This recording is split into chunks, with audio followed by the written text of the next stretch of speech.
প্রিয় দর্শক, স্বাগত জানাচ্ছি একটি নতুন ব্লগে। আমি আপনাদেরকে দেখাতে চলেছি সূর্যমুখী ফুল। এই যে সূর্য আর এদের মুখী ফুল, কিন্তু সূর্যের দিকে আমরা যতটুকু জানি, সূর্যের দিকে সবসময় এই ফুলের মুখ ফেরানো থাকে, কিন্তু সূর্য এদিকে কিন্তু মুখ ঠিক অপোজিটই ফেরানো। এখানে আছে অনেকগুলো আছে যেগুলো সূর্যের দিকে মুখ ফেরানো আছে।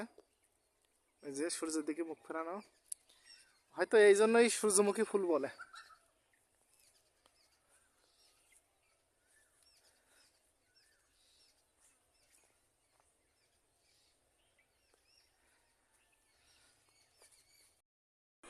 প্রিয় দর্শক, আপনাদেরকে পূর্ব একটি ভিডিও দেখিয়েছিলাম আপনাদেরকে যে সূর্যমুখী গাছ বা ফুলের, কিন্তু এখন উপযুক্ত সময় হওয়ার কারণে সূর্যমুখী বীজ সংগ্রহ করার জন্য অথবা তেল সংগ্রহ করার জন্য গাছটি কেটে সেই ফুলগুলো পরিপক্ক করার জন্য রোদ্রে শুকানোর জন্য গাছের নিম্ন অংশে উপরে রাখা হয়েছে।